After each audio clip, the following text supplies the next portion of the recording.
Aujourd'hui, nous allons découvrir l'un des moteurs les plus emblématiques de l'aviation. On parle du JT8D de Pratt & Whitney.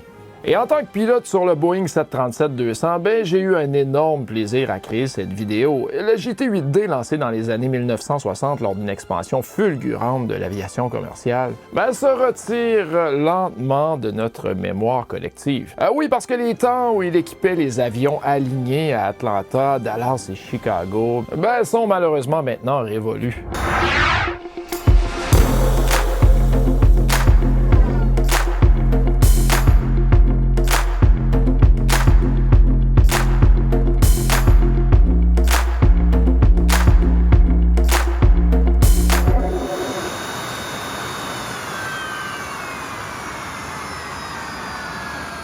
Conçu par Pratt & Whitney, ce moteur a été installé sur le McDonnell Douglas DC-9, le Boeing 727 et le Boeing 737.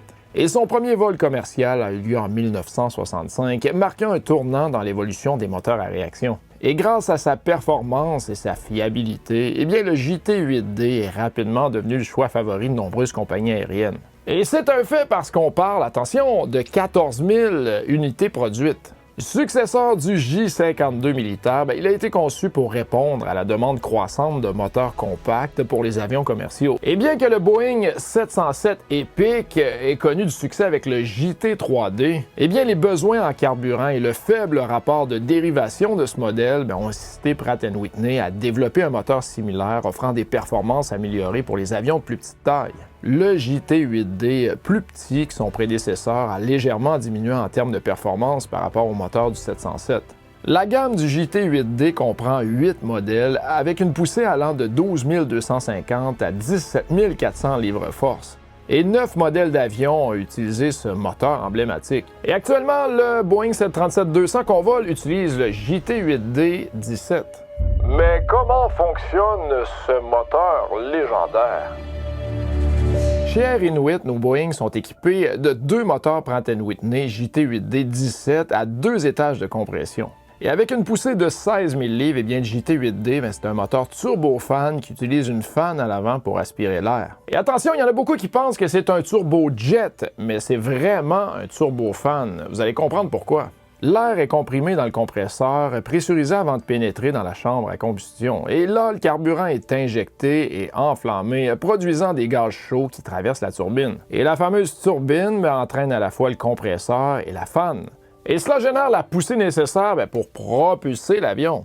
Et ce moteur turbofan à flux axial intègre une conception à 2 étages avec des ensembles rotatifs indépendants. L'un pour le compresseur basse pression et l'autre, vous avez deviné, pour le compresseur haute pression. Et le compresseur haute pression est entraîné par la première turbine, tandis que la fan, située à l'avant, est constituée de 2 étages. Et à l'avant du moteur, des sondes anti-givrage contrôlent la pression et la température de l'air. Et d'autres unités surveillent également les températures et pressions tout au long du moteur.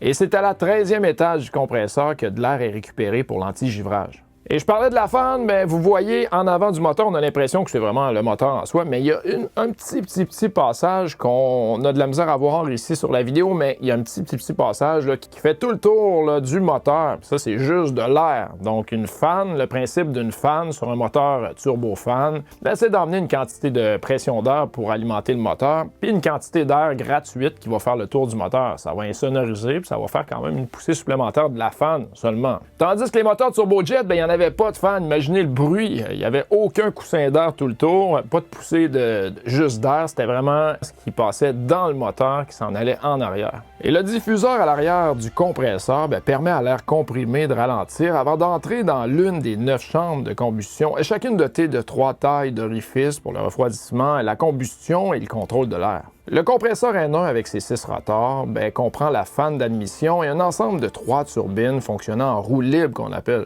Et quand on parle de roue libre, c'est les turbines libres, si vous préférez, c'est que ça tourne librement. Et le compresseur N2, composé de 7 étages, possède sa propre turbine et entraîne également les accessoires du moteur. Et la propulsion est assurée par les forces générées dans les 9 chambres de combustion, expulsant les gaz à grande vitesse par les tuyères arrière. Et l'air de dérivation joue un rôle, comme on parlait, dans le refroidissement de la nacelle et contribue à réduire le bruit. L'air de dérivation, c'est ce qui passe autour du moteur. Là. Le petit chemin qu'il y a là, c'est vraiment juste de l'air qui arrive de la fan, de l'extérieur de la fan et qui s'en va enrober le moteur, si on peut dire, pour aller jusque vers l'arrière. Ben oui, ça va refroidir puis ça va permettre de réduire le bruit. Quoique, il y en a en masse dans le 737-200 du bruit quand même, là, parce que le passage est petit. Et un système d'inversion de poussée, les reverse thrust, permet de dévier les gaz d'échappement vers l'avant pour un freinage efficace. Et c'est efficace, contrairement aux autres modèles de Boeing, là, que c'est vraiment des panneaux qui vont ouvrir de chaque côté. C'est très efficace, c'est un bucket qu'on appelle POUC, qui s'en va vraiment complètement vers l'avant. Moi, je l'appelle le parachute, là. Ça nous freine énormément. Tu fais juste ouvrir le bucket, même pas besoin de mettre les reverse dans le fond, puis ça va déjà freiner énormément ce type d'avion. Et concernant les reverse thrust, eh bien, on a deux switches, deux interrupteurs juste au-dessus de notre tête. Ça s'appelle thrust reverser. On a engine 1, engine 2, normal et override. Ça, on y touche jamais. Pourquoi? Ben parce que ce qui se passe, c'est que le système a besoin de paramètres pour fonctionner. En gros, on veut que l'avion soit au sol pour pouvoir activer les reversers. C'est normal. On veut pas que ça fonctionne en vol. Par contre, on l'a vu dans un accident qui est arrivé dans l'Ouest canadien, ça fait déjà très longtemps. Eh bien, l'équipage ont atterri, ils ont mis les reverse thrust, se sont rendus compte qu'il y avait un camion de neige, et puis là, oups, qu'est-ce qu'on fait? On va faire une remontée, et puis on remis la puissance pour remonter. Mais attention, peu importe le type d'avion, quand on a activé les reversers, on est committed to land, on peut pas faire une remontée. Ben pourquoi? Ben parce que le danger associé à ça, c'est justement qu'un reverser se bloque et qui n'est pas complètement activé avant que les wall switch nous indiquent que l'avion est dans les airs puis que là, on ne peut plus utiliser les reversers. Donc, il va rester unlock. Tes reversers vont être ouverts, les panneaux en arrière vont être ouverts puis tu vas être en vol. On veut pas ça, absolument pas. Donc, on ne fait pas ça. Mais ce que ça fait, ces interrupteurs-là, c'est que ça va bypasser les paramètres requis. C'est quoi les paramètres requis? Bien, on le voit à low high press, donc la pression 35 minimum, 35 PSI. Et l'autre qu'on voit juste ici, c'est un relais qui dit est-ce qu'on est au sol ou on est dans les airs? Et puis ça va être relié au train d'atterrissage. Si on veut bypasser ces deux paramètres-là, vous voyez le graphique, eh bien ça va passer par en haut lorsqu'on va fermer la switch. Lui, il n'aura plus besoin de dire « Ah, je suis au sol ou je t'envole ». Ça va fonctionner toujours dans la position de tes thrust levers. Donc, les reversers ici, les petites manettes, vont fonctionner. Donc, si tu veux le remonter, ben automatiquement, en faisant cette switch-là, cloc, on va lui dire « Hey, non, je veux qu'il soit remonté ». Lui, il n'aura pas besoin de dire « Hey, oui, mais je peux pas les utiliser, on est dans les airs ». Il n'y aura plus besoin de ces paramètres-là, puis ils vont remonter automatiquement. On fait jamais ça, mais dans cette histoire, ça aurait été utile parce que il y a eu un crash avec des morts parce que le reverse thrust il a été gardé ouvert. Et ces panneaux-là qui ouvrent à pleine vitesse en vol, aucun problème, ils vont arracher, sont faits pour ça. Par contre, au décollage, la vitesse est plus basse, ils vont rester, ils vont créer de la drague, de la traînée. Et si vous vous posez la question pourquoi des buckets comme ça, comme reverse thrust, inverseur de poussée, eh bien c'est assez simple, c'est que le bypass est beaucoup trop étroit. Il est pas gros par rapport justement au high bypass, les avions de ligne plus récents comme exemple le 737-800. N'oubliez pas que l'air qui va être renvoyé vers l'avant, c'est pas l'air du moteur, mais c'est l'air de la fan, donc de ce petit passage. Et quand on regarde un 737-800, eh bien l'air, quand on ouvre les petits panneaux qui circulent, eh bien il y a un bypass, il y a un panneau qui va s'ouvrir et c'est l'air de la fan qui va être envoyé vers l'avant. Beaucoup moins efficace parce qu'on n'a pas de traînée d'un bucket là, qui va nous permettre de se freiner. Mais l'air qui va être envoyé vers l'avant, il va en avoir beaucoup plus parce que justement le bypass de la fan, il est beaucoup plus grand. Donc, on n'aurait pas été capable avec un 737-200 de prendre simplement l'air du bypass. Il n'y en a pas assez. Donc, le bucket aide grandement, puis même je vous dirais que les inverseurs de poussée sur un 737-200, c'est vraiment plus efficace que tous les autres avions. Et la section compresseur à 13 étages comprime l'air avant qu'il ne soit mélangé avec le carburant dans les chambres de combustion. Et à son point le plus chaud, eh bien l'air traverse une section turbine avant d'être évacué. Et certains moteurs sont équipés de dissipateurs de vortex, empêchant la formation de tourbillons au niveau des entrées d'air moteur, ce qui pourrait entraîner l'absorption de gravier par le moteur. Et c'est ce qu'on a chez Inuit, ils sont constitués d'un petit tube projeté vers l'avant qui souffle de l'air de prélèvement moteur à pression régulée, on parle de 55 PSI, vers le bas et l'arrière depuis des buses situées à l'extrémité afin de briser les tourbillons. Et l'air qui sort du tuyau est actionné par un interrupteur à solénoïde situé sur le tableau de bord supérieur juste là. Et une fois activé, il passe de on à off au décollage. Et cela évite que les performances de montée soient affectées par la perte d'air de prélèvement. Et de l'air de prélèvement du 8e étage de compresseur est également utilisé pour dégivrer les aubes directrices d'admission du moteur, les guide vanes, le dôme avant ainsi que la sonde P2. Et ces valves sont doubles pour assurer la redondance. Et l'ouverture de l'une d'elles permet d'obtenir une protection anti-givrage adéquate de l'admission. La fameuse cold valve fournit l'air de prélèvement du 13e étage jusqu'au tour de l'entrée du moteur. Cet air est évacué par un petit orifice de 5 à 7 cm situé sur le côté. Bon, là, je viens de vous donner beaucoup de théories, mais c'est assez simple. Quand on regarde ça, le petit tube en avant, lui, ben, ça va empêcher les vortex de se créer. Et puis, on peut également le dégivrer, ce petit tuyau-là, en vol. On ne veut pas qu'il gèle, donc on a un système pour le dégivrer. L'entrée des moteurs, ce que vous voyez en gris, eh bien ça permet, il faut que ça soit dégivré. Imaginez qu'il y a de la glace accumulée là, puis la glace casse, puis ça rentre. C'est pour ça que, on fait attention à ça. Il faut vraiment le mettre à on à partir de 10 degrés Celsius jusqu'à plus froid. C'est important. Et à l'entrée du moteur, juste là, bien, on voit que c'est chauffé. Et également le petit bolette, parce qu'on ne veut pas accumuler de la glace. Imaginez si on accumule de la glace à l'entrée du moteur. Puis je peux vous dire que oui, on en accumule quand même. Des fois, ça rentre, mais c'est mauvais. C'est mauvais pour le moteur en général. Donc attention, on peut perdre de la puissance avec ça. On peut même flamer out, fermer. Le moteur peut s'arrêter. Bon côté anti-icing, parce que c'est bien du anti-icing et non pas du de-icing. On ne veut pas dégivrer les moteurs, on veut les protéger avant. Donc on n'attend pas de voir une accumulation pour le mettre à on. De toute façon, à partir de l'instant, comme je disais, qui fait 10 degrés et plus bas, bien, on le met à on. Il y a juste un range de température qu'on n'est pas obligé de le mettre à on. C'est lorsqu'on est en montée ou en croisière avec une température de moins 40 degrés Celsius. Mais si on a moins 40 et puis on commence la descente, on le met à on également de toute façon. Et de l'autre côté, bien, il ne faut pas qu'il soit on non plus quand on est au-dessus de 10 degrés Celsius. De toute façon, notre petit ordinateur va avoir des problèmes. Il va nous le dire. La température est trop chaude, puis on n'aura même pas de target EPR, le petit triangle orange. Donc, on va s'en rendre compte qu'il y a un problème à ce moment-là. Donc, on le garde à off, passé 10 degrés et au-dessus. Et concernant le Engine Ignition System ou le système d'ignition moteur, eh bien, il y a 4 positions disponibles. On a 2 positions qui sont à high energy qu'on appelle. C'est un système qui va être énergisé avec le Engine Start Switch en ground ou flight. Et c'est assez simple parce que ground, c'est pour le démarrage au sol et flight, c'est si on a besoin de redémarrer le moteur en vol. Et puis les 2 systèmes en question, bien, c'est high energy qu'on appelle parce qu'il va y avoir des igniteurs qui vont fonctionner dans la chambre à combustion numéro 4 et numéro 7. Et en gros, bien, le high energy system, bien, il est utilisé pour tous les démarrages moteurs, soit au sol ou en vol. Par contre, le Low Energy Continue System, bien, lui, il va utiliser simplement qu'un système d'allumage. Et le Low Energy System, quand on met la switch sur Low Ignition, bien, lui, il va fournir justement une ignition continue, mais simplement dans la chambre à combustion numéro 7. Et ça, c'est pour sauver la durée de vie des igniteurs, parce que s'ils fonctionnent les 2 toujours, bien, ça ne pourra pas toffer très longtemps. Et le Low Energy System, bien, lui, il va être utilisé simplement durant le décollage, atterrissage, dans des conditions turbulentes ou dans la glace sévère. Donc, ground, c'est pour démarrer les moteurs au sol et puis on envoie des ignitions dans 2 chambres à combustion. Off, ça ne fonctionne pas. Low ignition, simplement que une ignition pour la chambre à combustion numéro 7. Et flight, eh bien, c'est pour démarrer en vol, la chambre à combustion numéro 4 et numéro 7.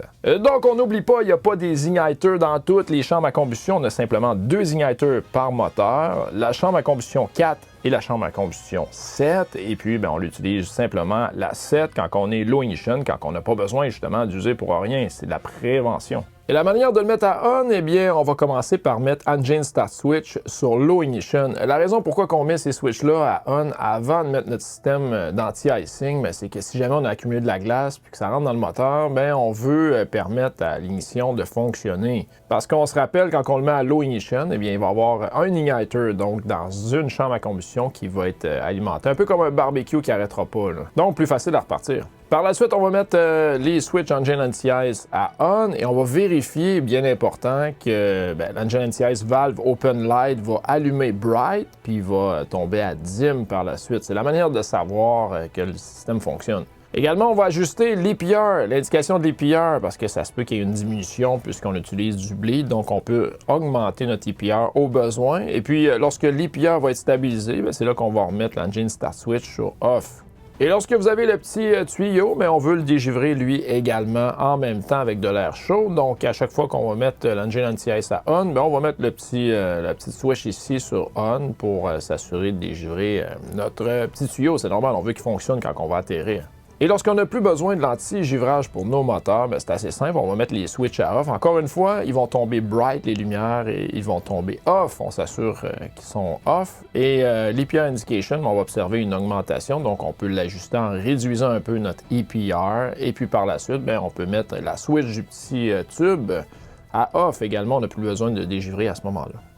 Off, c'est que ça ne fonctionne pas. On a on et on a anti-ice pour le petit tuyau. Et lorsqu'on rencontre des conditions de givrage sévère ou modéré au sol pendant une longue période de temps, ça va être important de faire un petit run-up qu'on appelle. Tout ce qu'on va faire, c'est qu'on va monter la puissance N1 à 70%, puis confirmer que c'est stable, l'opération des moteurs, avant le décollage. Ça va être important. Et on va contre-vérifier l'EPR et le N1 parce que si le petit trou en avant est bloqué, le PT2, ça pourrait nous emmener des indications erronées. Et en vol, lorsqu'on entre dans des conditions givrantes, c'est important de maintenir un minimum de 40% d'N1 lorsque la TAT, la température, est entre 10 degrés Celsius et 0 et 55% d'N1 quand la TAT, ou True Air Temperature, est en bas de 0 degrés Celsius. Donc, il faut y penser pour la descente parce qu'il faut ajuster un peu le moteur pour avoir assez de bleed pour chauffer les entrées d'air et tout ça. Et le petit trou qu'il y a là, ça c'est le Engine Pressure Ratio. C'est ça qui donne la différence entre la pression de l'air qui rentre et qui sort. Et ça va être vraiment, vraiment important que le petit trou qu'il y a là soit dégivré. S'il n'est pas dégivré, la pression... ça ne sera pas la même, la bonne. Et ça vaut la peine de revenir sur l'accident qui est arrivé au début des années 1980 avec un Boeing 737-200 d'Air Florida. Ouais, c'est un problème justement d'EPR bouché. On n'oublie pas que le petit trou en avant, s'il y a de la glace accumulée ou qui est bouché, là, ça va causer un problème. L'EPR, le EPR, c'est la différence de pression entre l'arrière du moteur et le devant. Donc, si on a une pression, exemple, le P7 te donne, on va prendre un chiffron 10, et le devant du moteur, le P2, te donne 5, 10 divisé par 5, ça va te donner 2. Donc, tu aurais un EPR de 2. À partir du moment que le petit trou est bouché en avant, je reprends le même exemple, on a toujours 10 de pression dans le P7 qu'on divise par, le trou est bouché, donc restriction, la pression va être plus basse, l'indication de pression, donc exemple 2, donc P7 serait 10 divisé par le P2 qui serait 2, ça nous donnerait un 5, donc le chiffre serait plus grand. Là, je vais avec des gros chiffres pour que ça soit plus facile à comprendre, mais on aurait 5 au lieu de 2. Et ça serait supposé être 2 en réalité. Donc, quand on va monter la puissance, on va atteindre le 2 plus rapidement, puis on va arrêter ça là, mais le reste va être plus bas. Donc, le N1 va être plus bas. Donc, là, on va atteindre l'EPR, mais on n'aura pas atteint la puissance qu'on veut et la température, tout ça. Donc, l'avion va accélérer, mais très lentement. Ils ont décollé avec ça, plus des ailes contaminées. Bref, il n'y avait pas assez de portance et ils ont décroché. Ils ont fini sur un pont avec plusieurs morts. Donc, on veut pas ça, on fait attention. Donc, oui, c'est important de vérifier l'EPR au décollage, mais il faut toujours confirmer le N1. Puis on n'oublie pas de mettre notre système de dégivrage. Ça a été le cas. Ils ont oublié de mettre leur système de dégivrage moteur. Quand on dit set take-off thrust, c'est ces deux chiffres-là que les pilotes doivent vérifier. Les autres modèles d'avion, à partir du 300, on n'a plus ça, l'EPR, Engine Pressure Ratio. C'est typique au JT8D. Et le cockpit du 737-200 est extraordinaire. On a des petits cadrans ronds. En haut, c'est facile. C'est l'EPR qu'on parlait, Engine Pressure Ratio. On a également le N1. Ça, c'est la vitesse de rotation du compresseur N1. Également, la température des gaz d'échappement, le EGT. On a la vitesse de rotation l'adaptation du compresseur N2. Et notre fameux fuel flow, comme vous pouvez voir, c'est pas très économique. On parle de, vous voyez, quand vous voyez ces chiffres-là, c'est 3000 plus 3000, 6000 livres de fuel à l'heure. Mais là, c'est pas toujours ça, mais c'est quand même pas extrêmement économique. Il faut faire attention au carburant dans cet avion-là, parce que si tu fais une remontée parce que la météo est pas belle, tu vas à ton dégagement, il t'en reste plus beaucoup. Faut y penser. Il y a les fameux cadrans de pression et de température d'huile moteur. Les performances du JT8D ont évolué avec le temps, car Pratt & Whitney a apporté des améliorations continues. La version originale de 1960 produisait 14 000 livres de force, tandis que des moteurs ultérieurs comme le JT8D 219 pouvaient atteindre 21 700. Et initialement monté sur le Boeing 727, le JT8D est devenu le moteur de référence pour les avions commerciaux de courte distance. Et au fur et à mesure de l'apparition de nouveaux modèles, des choix ont été faits concernant le moteur. Boeing a opté pour le fameux CFM56 à partir du Boeing 737-300, tandis que Douglas a utilisé les JT8D 15 et 17 pour ses DC-9 plus grands. Et malgré la perte de Boeing comme fournisseur de moteurs pour les avions monocouloirs, le JT8D a continué à dominer le ciel, étant monté sur divers modèles comme le Dassault Mercure et les variantes du MD-80. Et au terme de son parcours, mes amis, le JT8D a été installé sur 5155 avions commerciaux, oui, en 36 ans, c'est énorme. Et les modèles plus anciens ont vu leur durée de vie prolongée grâce à des kits d'insonorisation et des moteurs respectant les normes d'émission. Mais cependant, un déclin a commencé au début du 21e siècle avec le retrait de nombreuses flottes de Boeing 727 et les premiers 737 après le 11 septembre. Les DC-9 et Douglas ont également vu leur nombre diminuer avec Northwest et Delta parmi les derniers grands opérateurs jusqu'en 2014. Et les MD-80 ont été les derniers à utiliser le JT8D, leur nombre diminuant en Asie et en Europe. Et malgré tout, certains modèles continuent de voler avec le JT8D, notamment des avions comme le Northrop Grumman E-8 Joint Star, utilisé par l'US Air Force, et le Kawasaki C1 de la Force d'autodéfense aérienne japonaise. Et il y a également Air Inuit. Oui, nous autres, on les utilise. Pourquoi? Parce qu'on a des pistes en gravier. On peut pas avoir, pour l'instant, de turbofan high bypass sur du gravier. Donc, on les utilise sur la neige, tout ça. Puis avec le petit tube que je vous ai parlé en avant, ça nous aide également. Donc oui, les moteurs sont plus hauts, il y a une plus grosse clairance avec le sol. L'avion a été modifié également pour atterrir sur du gravier. On voit le ski en avant qui protège tout le fuselage. Par la suite, c'est les tuyaux, les tubes que je vous ai montrés pour les moteurs, pour pas qu'il y ait de tourbillons. Donc, ces avions-là, c'est le meilleur compromis pour le nord du Canada. Le nord du Québec, c'est vraiment extraordinaire. On peut pas s'en passer. Et en réponse aux préoccupations environnementales des années 1970, Pratt & Whitney a développé la série JT8D 200 qui était conçue pour être plus silencieuse, propre, efficace et puissante. Et cette version, introduite en 1980, a vu son rapport de dérivation considérablement augmenter, offrant une poussée de 18 500 à 21 700 forces. Et quand je dis force, c'est livres-force, mais les livres, c'est américain. Et plus de 2900 moteurs de la série 200 ont été produits. Et le JT8D est reconnu pour ses innovations, ayant été l'un des premiers à intégrer un système de réduction de bruit, ouvrant la voie à des générations futures de moteurs plus respectueux de l'environnement. Le JT8D de Pratt & Whitney est ainsi devenu un symbole du progrès technologique dans l'aviation commerciale et son héritage, on va se le dire, perdure encore aujourd'hui après plus de 60 ans de fidèle service. Et son rugissement épique, continuera certainement d'évoquer des souvenirs chez les passionnés d'aviation.